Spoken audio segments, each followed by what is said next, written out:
Bismillahirrahmanirrahim. Soal yang ketiga dari bab yang foto sholat.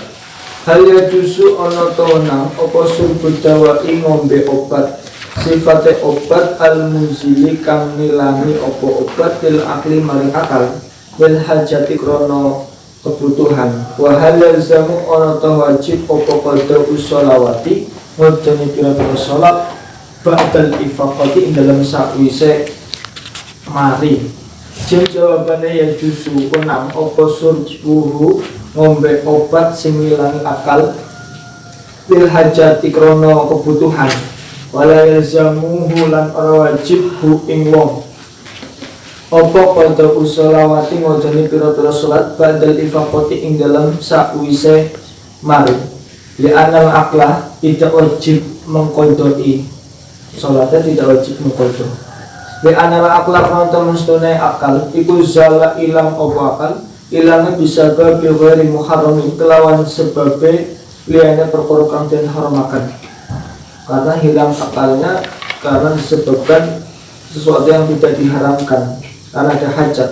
Kama kaya dene keterangan silem maqala kang ngendika sapa Nawawi Imam Nawawi fil majmu'i ing dalam kitab majmu' syarhil muhaddab syarah kitab muhaddab al-juz' as-salis sahifah 7 far'un ai hadza far'un qala ngendika sapa ashabuna piro-piro sahabat kita ketikane ya jusuna apa surbud dawai ngombe obat sifatnya obat al-muzilikan ngilangi obat lil akli maring akal lil hajati krono kebutuhan kama kaya dene keterangan kama dene perkara sema asal kang awe isaro ilaihi maring mak sapa al-musannifu mbah musannif bikolihi kelawan pengertian musallaf surbud dawai utawi ngombe obat min ghairi hajah lawan tanpa hajat iku idazala ing dalam nalikane ilang opo ngakluhu ngakale wong wal halatulan utawi keadaane iku hadihi iki surbud dawa atau minum obat lam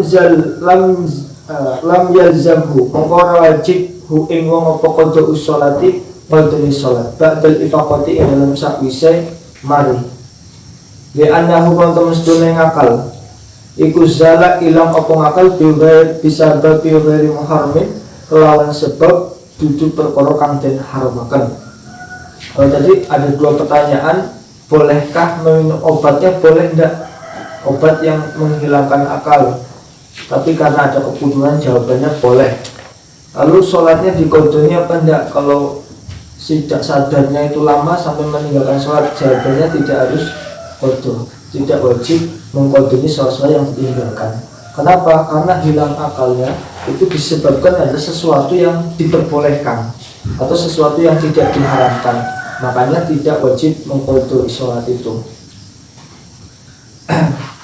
Ini walau ukhtija ini kemarin itu royah ya, atau percontohan menghilangkan obat dengan cara disuntik karena akan memotong salah satu anggota tubuh sampai hilang akalnya, disuntik lah, itu boleh meminum obat yang seperti itu.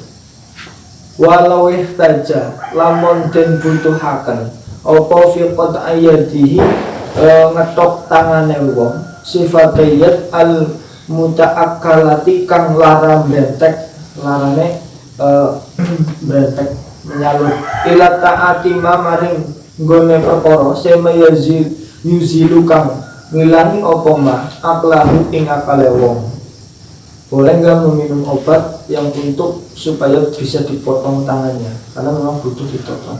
Wajhani mau fihi wajhani mau kau ikut tetap ing dalam jawabannya wajhani utai ono wajah loro asahku huma utawi luwih sahih wajhani iku jawazuhu wenange taati ma yuzilu aklahu atau uli memakai obat, minum obat yang sampai menghilangkan akal. Boleh.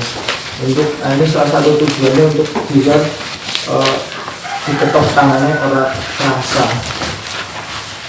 Bismillahirrahmanirrahim. Masa ilu jam'ain fokus risolah utawi ikiku masalah jamak wa qasri sholati lan ngosor sholat. Pertanyaan yang pertama, al afdalu utawi kang luwih utama iku mata kapan tuf'alu den agawe den lakokan, tuf'alu den agawe apa as-sunanu pira-pira kesunahan, pira-pira salat sunah rotibatu kang rotibah itu yang menyertai salat sunat yang menyertai qobliyah dan ba'diyah. Ila jumilat ing dalam nalikane den jamak apa as-sholatu sholat. Pertanyaannya kapan waktu yang utama untuk melakukan sholat sunnah qobliyah atau ba'diyah ketika sholat itu dijamak? Misalnya duhur dengan asar dijamak. Nah, sholat qobliyah ba'diyah kapan? Itu pertanyaannya. Jim jawabannya ar-rotibah tu te sholat rotibah, sholat yang mengiringi sholat fardu itu namanya sholat rotibah. Ar-rotibah tu te sholat rotibah, sifatnya rotibah al-qobliyah tu kang bangsa qobliyah iku tuf'alu den akan dilakukan apa rotibah qoblal jami ing dalem sadurunge jamak. Wa rotibah tu te sholat rotibah al-ba'diyah tu kang bangsa ba'diyah iku tuf'alu den akan dilakukan ba'dal jamak yang dalam sakwise jamak, ya tetap sama waktunya. Pas kalau qobliyah ya dilakukan sebelum waktu sebelum menjamak, kalau ba'diyah dilakukan setelah menjamak, masih disunahkan qobliyah dan ba'diyah. Kama kayak dari keterangan fi Fathil Wahhab dalam kitab Fathil Wahhab al-juz'a al-awal sahifah 130 tatimatun ay hadihi tatimatun utawi iki iku pungkasan al-ula utai kang luwih utama iku ayu solia, al-ula utai luwih kang luwih utama iku ayu solia yen to salat sapa wong fi jama'il asr ini ing dalam jamak salat duhur dan asar. Asr ini yaitu dimaknai duhur dan asar. Fi jama'il asr ini ing dalam jamak duhur dan asar. Qoblahuma ing dalam sadurunge asr ini sholat apa sing luwih apik? Sunnatul dhuhri ing sholat sunah duhur. Sunnatul dhuhri ing sholat sunah duhur allati sunnah silati qoblah kang ing dalam sadurunge duhur atau qobliyah duhur. Wa ba'dahu malan sakwise asra ini, wa ba'dahu malan ing dalam sakwise asra ini baqi atas sunani ing sekiranya pira-pira sunnah, sekiranya sholat sunnah. Bagi atas sunani ing sekiranya pira-pira sholat sunnah. Muratabatan hale dan urut-urutaken. Muratabatan hale dan urut-urutaken. Kalau sholat jamaknya duhur dengan asar, ya qobliyahnya sebelum sholat duhur. Nanti sisanya di ba'diyah. Wa fi jam'il maghribaini ing dalam jamak sholat maghrib dan isya. Maghribaini dimana maghrib dan isya. Wa fi jam'il maghribaini ing dalam jamak sholat maghrib dan isya ba'dahuma ing dalam sakwise maghribaini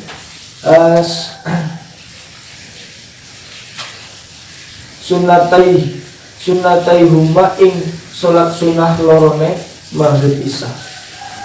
Kalau jamaknya jamak maghrib dan jamak isya, maka kesunahannya dilakukan setelah jamak. Sunnatai huma ing kesunatane maghrib ini muratabatan hale urut-urut.